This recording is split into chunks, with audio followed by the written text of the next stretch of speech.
Welcome, everyone, to MIDWEEK, Experiments in Faithfulness. This is a weekly facilitated spiritual practice with a Quaker flavor and an experimental ethos. My name is Lahari, and I'm a program fellow here at the Friends House, which is a Quaker Center for Learning and Action, and a residential community of about 20 people who live according to Quaker values. Tonight, we have Joann Neuroth with the practice Expectantly Waiting for Guidance. It's easy to confuse thinking, sometimes deeply and reverently even, about a decision with actually asking for divine guidance. This practice, spiritual companioning, coupled with a deliberate intention of following the received guidance to see what happens and what opens next, builds a cycle of experimentation and continuous revelation in partnership with spirit. Practitioners report being startled at the surprising concrete and pragmatic steps that come to them during this waiting, opening space. The practice involves a focused person who opens themselves to spirit's guidance and reports what comes next to them, and witnessing companions who reflect what they've heard and affirm where they can feel spirit moving. We'll take a two-part series to address the first, which is today, and address how a speaker asks for guidance in good faith, and the second to practice how witnessing companions respond supportively. So again, this is a two-part practice, the first part of which we're all here today, and the next part will be next Wednesday at the same time. Now I'm excited to introduce you to Joann. Joann is a longtime member of the Red Cedar Friends monthly meeting in Lansing, Michigan, and active in the Lake Erie yearly meeting. She is a frequent leader of workshops at FGC Gathering and LEYM. During 2024, she and Adria Galizia will be leading two-year SOTS residential program entitled God's Promise Fulfilled. Joann, it's all yours. Thank you, Lottie. And for the rude Quaker acronyms, I'll tell you that SOTS was meant to be School of the Spirit Ministry. When I was thinking about how to describe this practice I'm bringing to you tonight, it reminded me of one of my favorite cookbooks, Complete Italian Vegetarian Cookbook by Jack Bishop. And in it, he has recipes that sound like this. Take 12 stalks of asparagus, put it on a sheet pan, drizzle it with oil and salt, and put it in the oven. I look at that and I think, that's a recipe?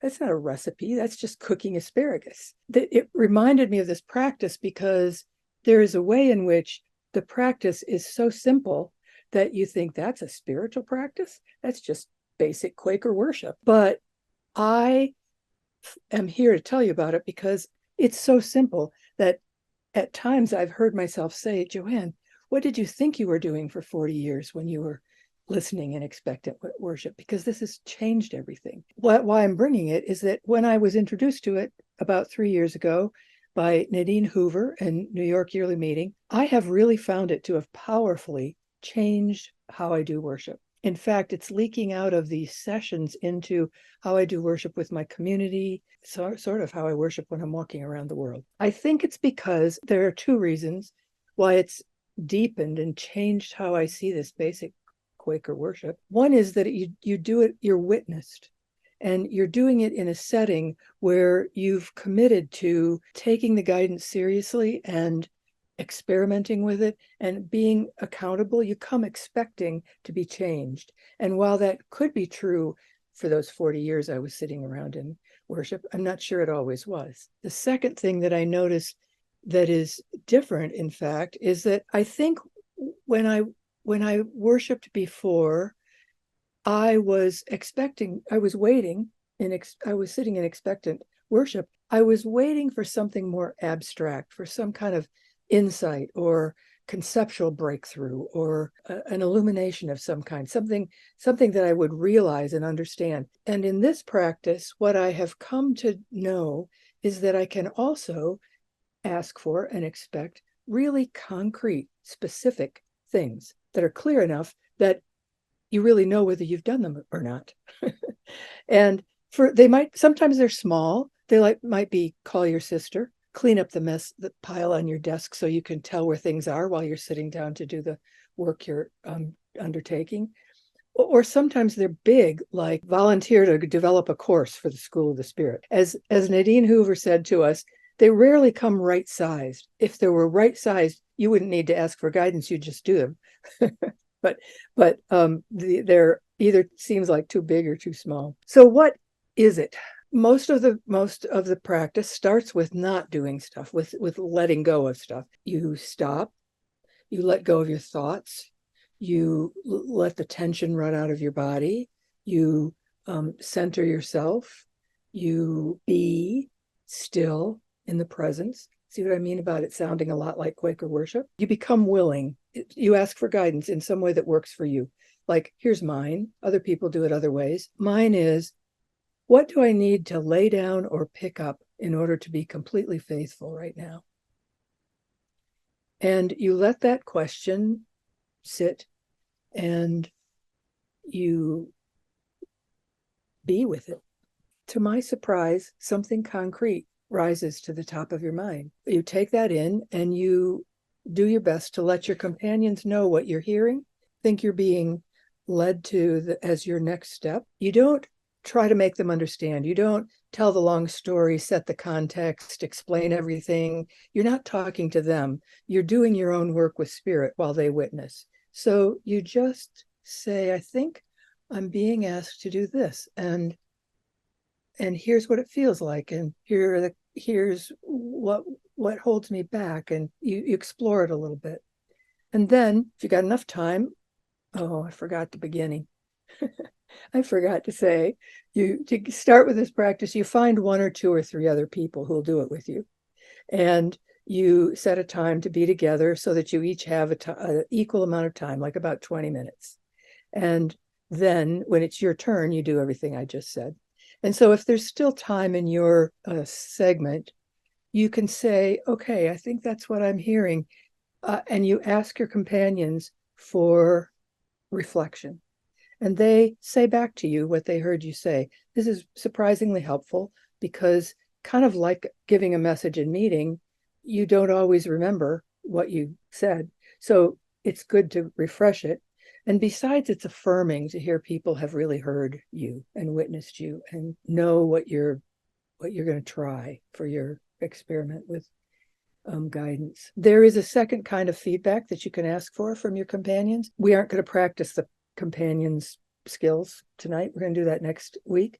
But I will ask Carolyn, who's going to help me demonstrate this, to show you what the reflection sounds like, just so you can get an idea. And that's your session. And then you give equal attention to the others of your companions while they do the same thing. Laurie is going to put in the chat a link to a one-page description of the practice. What I think I'll do in the next few minutes is to ask Carolyn to join me. Listening, a 3-minute session is hardly enough time to give you a fair shot at what it feels like.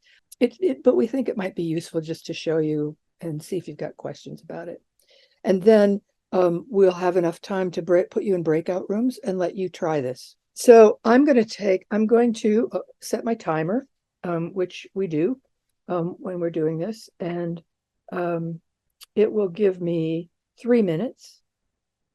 I'm going to take some time at the beginning to do all that centering, slowing, stopping, getting ready, and then I'll ask for guidance. And when I feel like there's anything to say, I will let you and Carolyn both hear.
Well, it usually happens, something's rising.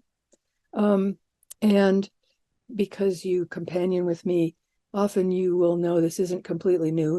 It's the same thing has come before, but it's authentically here tonight too.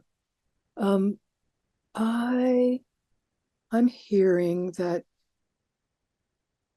what I need to pick up in order to be really faithful is to is a new renewed commitment to caring for my body. I live in my head anyway, and I'm leaning more that way, given the work I'm doing right now to develop this course for School of the Spirit, and I need to remember that bringing myself to God involves bringing a body that is healthy and whole and mobile. And specifically, I know that I will be better able to be in service to the divine if I am recommitting seriously, not just putting in the gesture toward my physical therapy, strength building exercises, and to eating deliberately instead of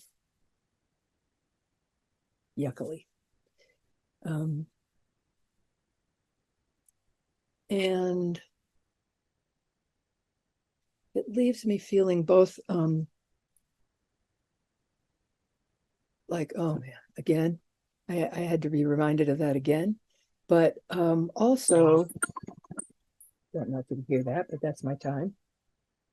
So I'll just finish the thought and then ask for reflection. So it also, there's a little bit of, oh, I remember though, that when I do this, when I can remember that doing this is bringing a gift to God, I find joy.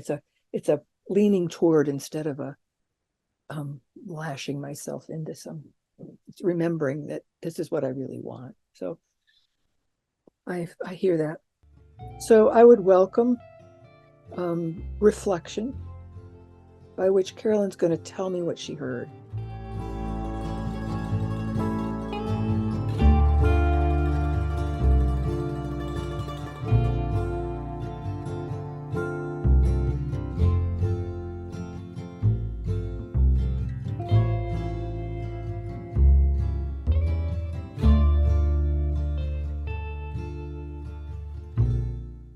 That was a little bit of a taste of what it's like inside a companioning session.